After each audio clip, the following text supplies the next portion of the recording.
Hello, I'm Alec Avdakov, and welcome to the life and times of Frederick the Great.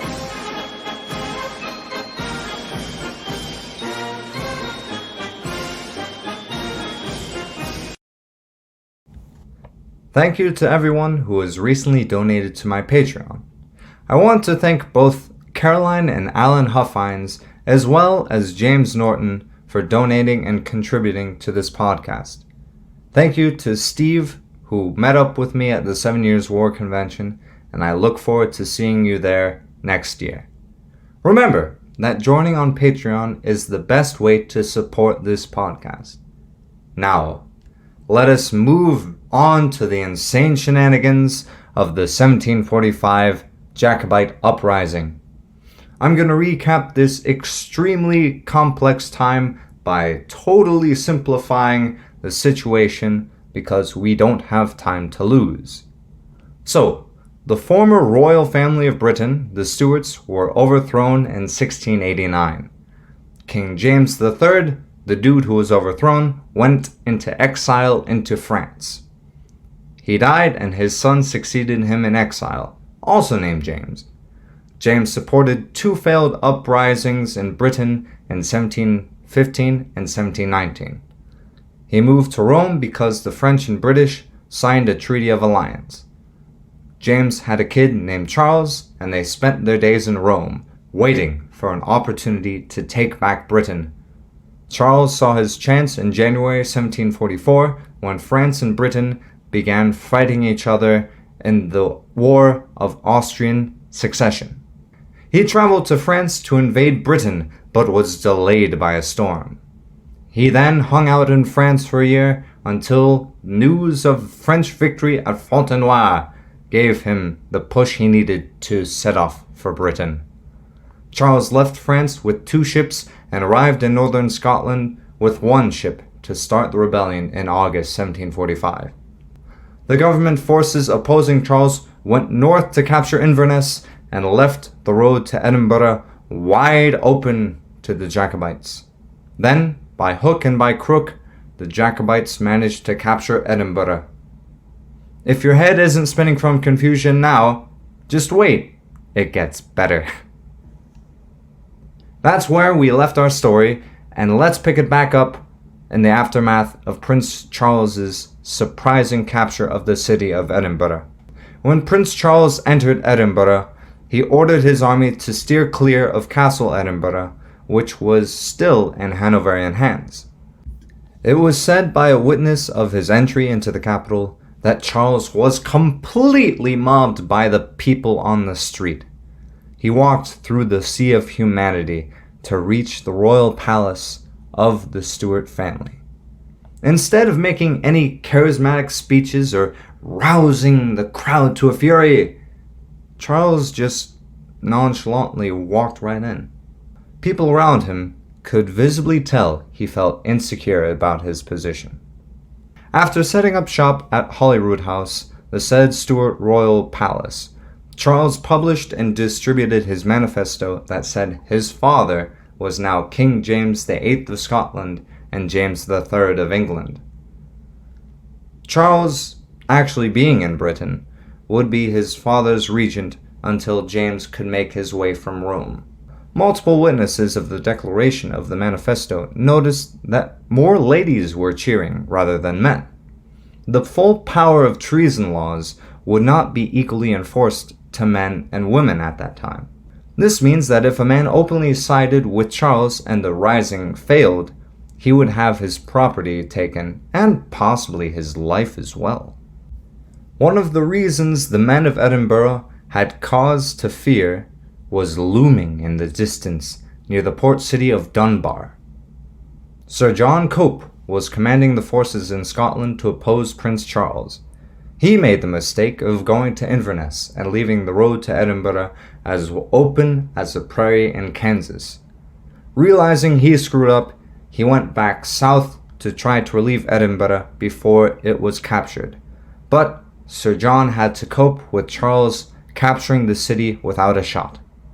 The Hanoverian army, which included English, Lowland, and Highland Scots, then advanced west towards Edinburgh. While Cope's army advanced west, the army of Prince Charles left Edinburgh and advanced east to meet their foe. According to Jacqueline Riding's book on the Jacobite uprising, quote, General Cope was forming his line of battle as the Jacobite army came into view about a mile away to the southwest. Seeing them, Cope's troops shouted a feisty greeting. Then, as the Jacobite army advanced towards Trent, Cope shifted his line a little to the east, so that his troops were now facing them full on. The Hanoverian army was in a north-south line with its right closest to the North Sea coastal town of Prestonpans. The Jacobites were encamped southwest of the Hanoverian army. But the Jacobites had a little trick up their sleeve. There was a bog to the south of the Hanoverian army that Cope had not bothered to scout or leave guards to protect against what was literally about to happen. Either Lord George Murray or a townsman who knew the area well told Prince Charles of a tricky little path through the bog that could lead the Jacobites behind Cope's army. So, it was in the wee hours of the morning that the Jacobites began a march in the dark bog to surprise their enemy. The crazy thing about all of this was that Cope had an officer under his command who had lived in Prestonpans for multiple years and just forgot to tell him about the path. The sun then rose, and silhouetted against the morning sky was the Jacobite army directly behind the Hanoverian army. Cope's army was in utter chaos, trying to turn around as quickly as possible. Lord George Murray then ordered the Jacobite army to charge into the cavalry of the Hanoverians. The horses and men were overwhelmed at the sight of the Highland charge, which included swordsmen and musket fire. They quickly rode away from the fight. With the cavalry gone from the battle, the entire Jacobite army attacked and surrounded the Hanoverian infantry, who also ran for their lives from the screaming Furies. The estimated length of this battle was only 10 to 15 minutes. The whole length of this podcast episode lasted longer than the Battle of Prestonpans. Anyway, Cope's army, according to Jacqueline Riding's book, had 300 men killed and 1,500 men captured, of which 500 were wounded. This was out of an army of around 2,500, whereas the Jacobite army had lost only 30 men killed and 70 men injured. This was another brilliant coup pulled off by Prince Charles. The battle essentially meant that his position was now secure in Scotland. But behind the curtains, disunity was brewing in the leadership of the Jacobite cause. Charles was caught between the continental European view of absolutism for the monarch and the British view that a king should be limited in what he is able to do. According to a man close to Bonnie Prince Charles at the time, quote, 1/3 of the council believed that kings and princes can never either act or think wrong. The people in this camp were mainly Irish, whereas the other 2/3, who were mainly Scottish, believed in limited monarchy. Prince Charles and his advisors dithered in Edinburgh for a solid 6 weeks before they finally came to the decision to attack southwards and invade western England. This gave the Hanoverians time to reinforce their armies with units that were fighting in Flanders with the Dutch and Austrians. King George's son, the Duke of Cumberland, also arrived back in Britain before the Jacobites made their southward lunge. We shall see if the Jacobite disunity will have any later consequences. But when Prince Charles marched south, he did so in a way that confused the heck out of the Hanoverians. The main army would be sent west under the command of a subordinate, while Prince Charles would make a feint attack towards Berwick-upon-Tweed, and then reunite with his forces further south. So, Prince Charles made the risky decision to split his forces. This effectively confused the Hanoverian forces, and the Jacobite army would reunite outside the English town of Carlisle on November 10th, 1745. The Jacobites outside the walls of the city had few cannons to destroy the fortifications. The Jacobite commander thought it was pointless to besiege Carlisle. So, the next day, the Jacobites sent a threatening proclamation to the mayor of Carlisle. It included the implication that, quote, "It will not perhaps be in your power to prevent the dreadful consequences which usually attends a town being taken by assault." These consequences meant the full-scale looting and atrocities that took place throughout the history of warfare up to that point. So, once again, the Jacobites were going to bluff their way into a fortified town, just like in Edinburgh, but on a smaller scale. For the forces inside Carlisle, it was a desperate situation. The militia kept wanting to surrender to the Jacobites, and the relief force, well, looked like it wouldn't show up or even make the attempt to go. It began snowing early in that year, and remember, winter warfare during this time was practically impossible to supply. After a siege of only 4 days, Carlisle fell to the Jacobite forces on November 15th, 1745. Apparently, there was only one casualty during the whole affair. Some Jacobite commanders thought they had gone far enough south, but Bonnie Prince Charles thought he must seize London while he had momentum. The impetuous Charlie got his way, and south they went. However, as the Jacobite army marched south ever closer to London, they came across 3 major problems. The snow was hard to march through. The English Jacobites were not helping their cause either with soldiers or information, so they were marching blind. And there was a lack of French support. The farther Charles marched into England, the longer his supply lines became.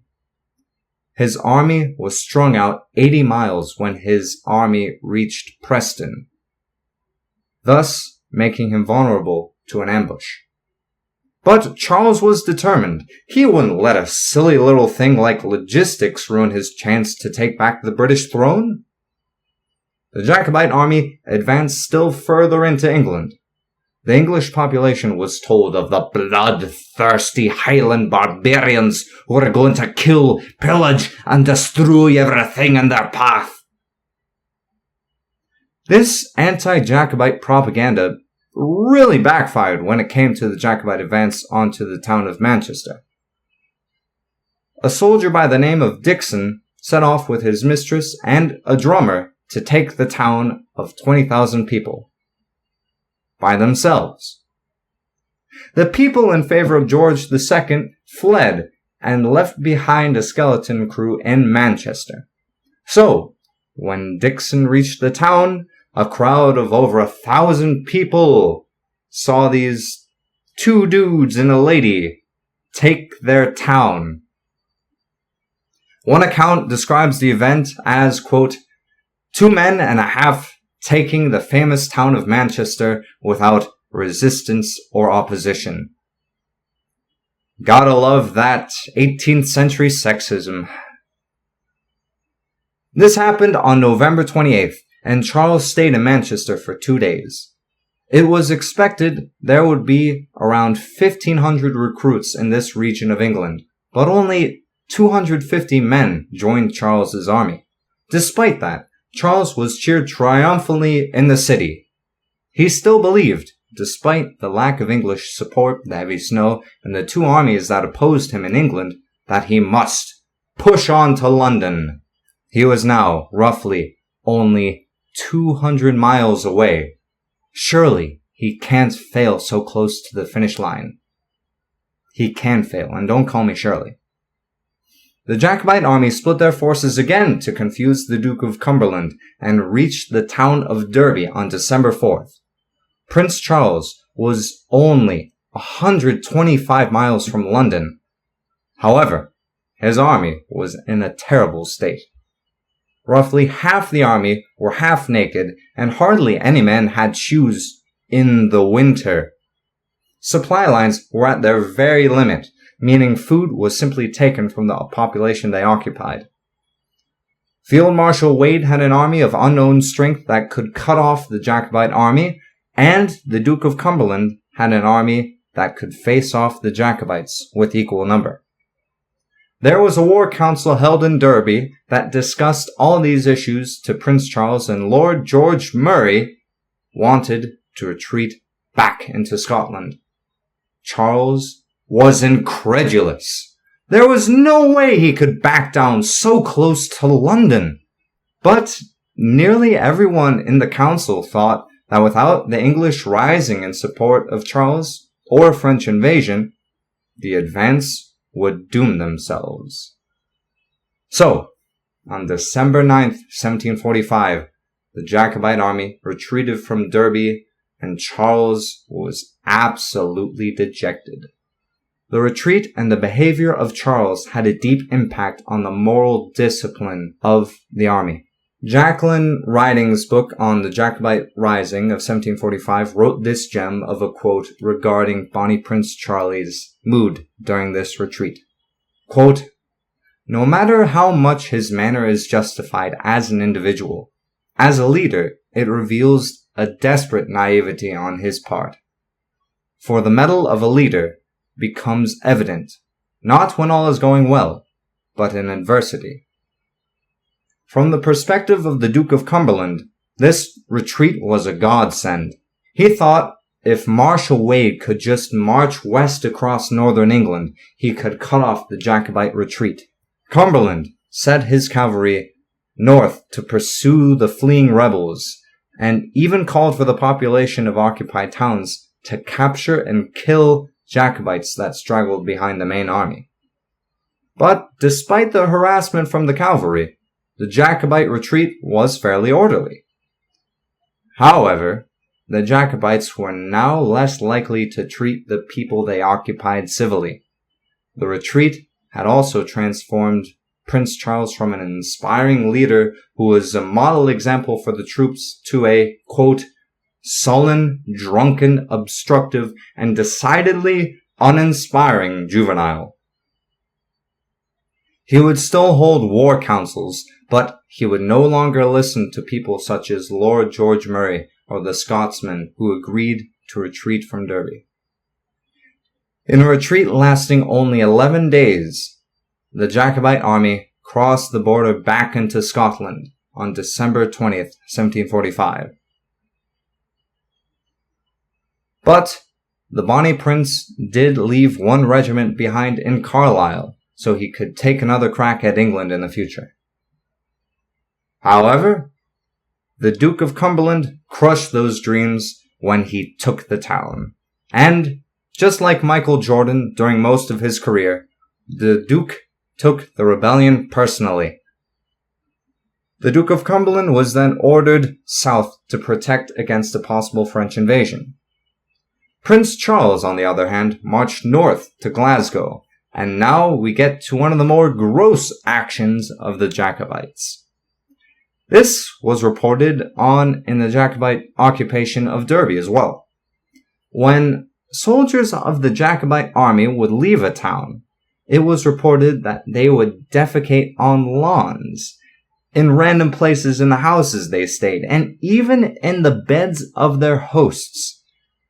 Could you imagine the smell of the places the Jacobites left if this actually happened? Anyway, Charles wanted to concentrate his army and capture the town and castle of Stirling. The very same Stirling William Wallace won a battle against English forces almost 400 years before. He met up with some reinforcements and began to besiege Stirling. However, a British army was coming up from the south to relieve the castle. Charles turned his army around, and a battle ensued on a hill near Falkirk. On January 17, 1746, the Jacobite army charged the entire line of Hanoverians, and the left wing of the British army broke and ran for their lives. the same thing happened, but in reverse on the British right wing. The Jacobite army charged, but failed to break the British right wing, and the Jacobites ran back in a panic. The Jacobites ended up keeping the field. Nonetheless, this was not the decisive victory that Charles needed.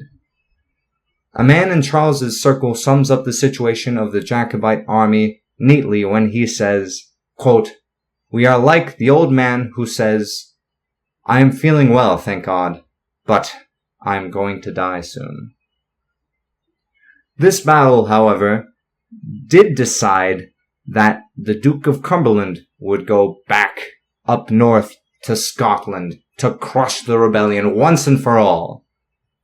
When the Duke arrived to command the army, he was extremely brutal to the Scottish population. He burned villages with suspected rebel sympathies, usually making women and elderly homeless. With the fear of the more organized British army, Lord George Murray essentially staged a rebellion within the Scottish Rebellion. He had the important clan leaders sign a paper stating that they were going to retreat from Stirling no matter what Charles thought. So, on February 1st, the day before Groundhog Day, the Jacobite army split in two, with the main focus now to take the Highland town of Inverness. They captured the town and fortress at Inverness on February 25th.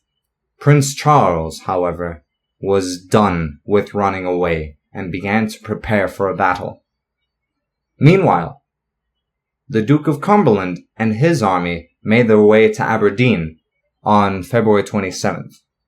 He was putting the strategy of terrifying the population into submission on the front burner.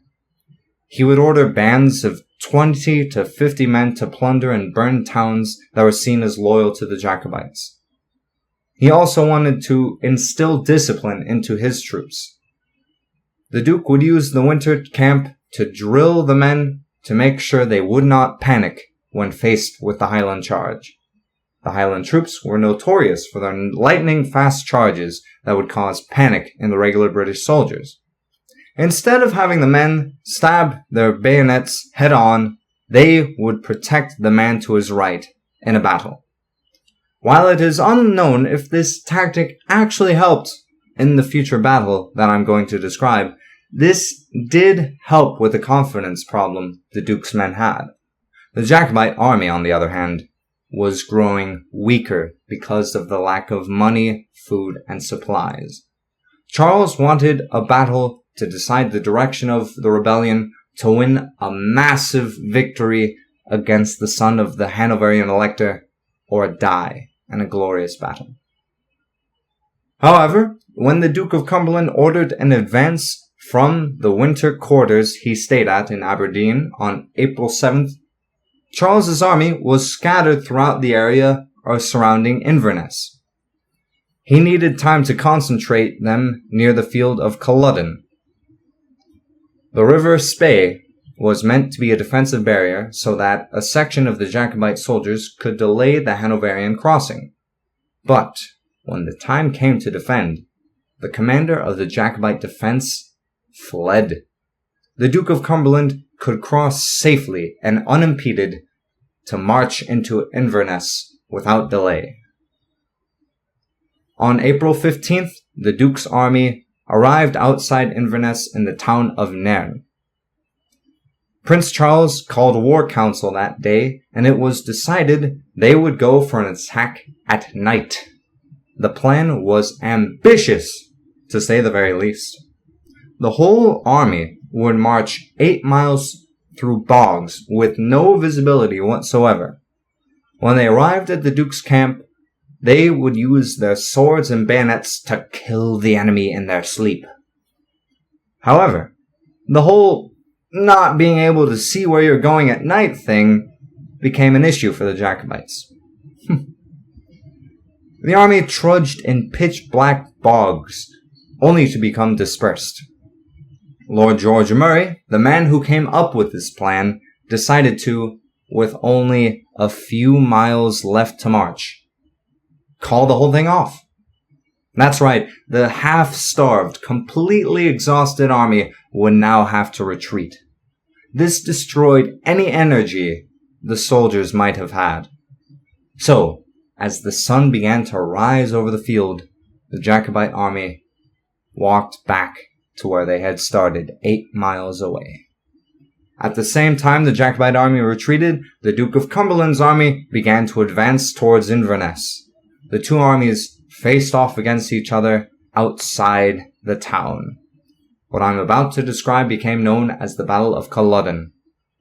All of this happened on April 16th, 1746. One thing I would like to mention before I describe this battle is how young the two commanders were. Oftentimes, we think that history of this time was made by old white men, but these two were very young white men. Prince Charles was 26 years old, while the Duke of Cumberland was only 25. If you consider today that the average age of a general in the U.S. Army is roughly 51, this is pretty insane to consider. I am now 23 and only 2 years younger than the Duke of Cumberland when he commanded this army. This is something to consider when these events play out. Both armies were roughly facing each other with lines that went from north to south. The Jacobite army faced east and the Duke's army faced west. The Jacobite army had roughly 6,000 men ordered in two lines, their left wing in the north with their right wing in the south. The infamous Lord George Murray commanded the southern regiments, while an Irishman named Colonel O'Sullivan commanded the northern wing. The northern wing of the Jacobites was lined up farther from the Duke's army than the southern wing. This will be extremely important later. The Duke of Cumberland's army was ordered in 3 lines. Their left was in the southern section of the battlefield, with their right in the north. The Duke believed the right was vulnerable to a flank attack and positioned himself there during the battle. Another maneuver that was made before the battle was that some of the Duke's cavalry outflanked the Jacobite right wing and sat behind the whole Jacobite army. It was classic Scottish weather that day with heavy wind and rain. The hail, wind, and rain were all blowing into the faces of the Jacobite army. The battle began sometime between 12 and 1 o'clock with an artillery duel. I say that in air quotes because the Duke's army dominated this section of the battle. In fact, Prince Charles was spotted by the Royal Artillery and a few cannons were pointed towards him. One of Charles's aides was killed just 30 yards away from him. The artillery made the Jacobite lines very finicky.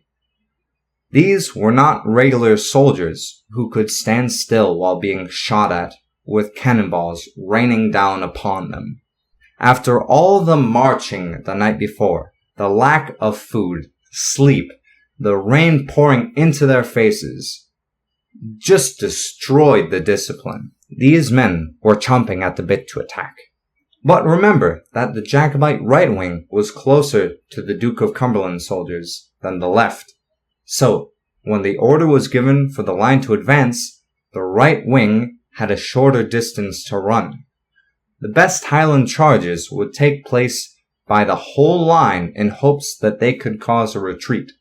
But the right wing, led by Murray, advanced against the Duke's left wing and arrived before the rest of the army made contact with the enemy.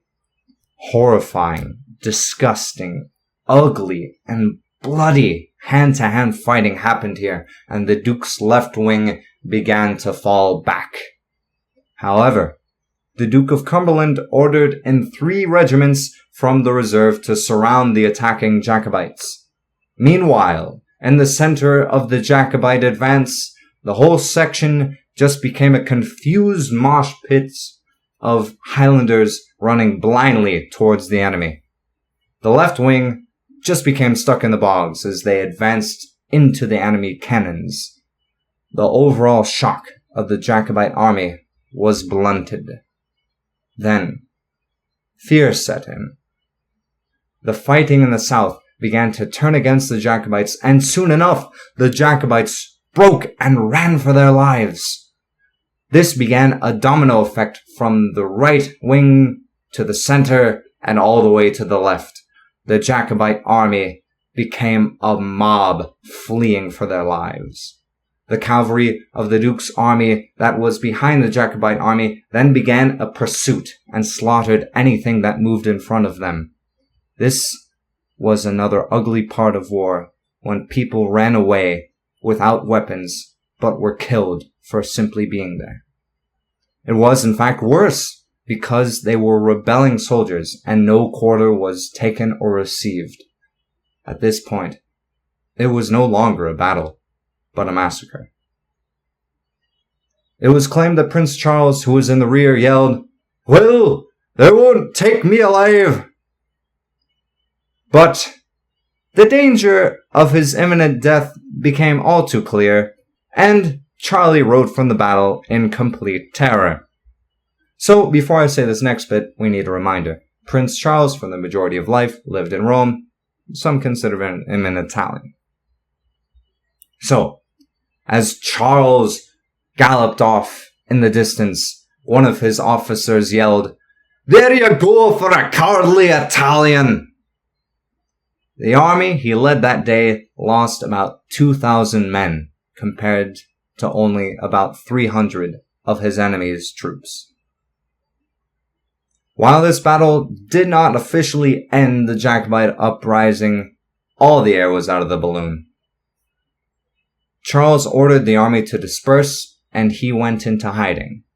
He would be picked up by a French ship and sailed back to France on September 19, 1746, 14 months after he arrived in Scotland.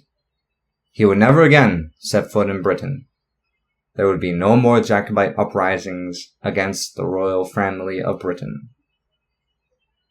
The main victim of this uprising would be the Scottish Highlands. While out of the scope of this podcast, the Highland clearances might be a special Patreon episode if there is demand. So, there you have it. Charles went from only 125 miles to London to the complete destruction of his cause. The Jacobites are only a footnote in world history. But think about how it might have changed if the gamble had succeeded. Imagine how the world might have been if George III had never come to the throne. But instead of the possibilities of alternate history, I will leave you with this. Think instead of the ordinary Highlander, who might have been forced at a gun pointed at his head to join his clan's army. Think about the cold wind and rain, as well as the exhaustion he must have felt on that fateful day. He wasn't thinking about the dreams of kings and princes, but of his wife, his children, and his neighbors in the fight. Think about his life being cut short due to no fault of his own.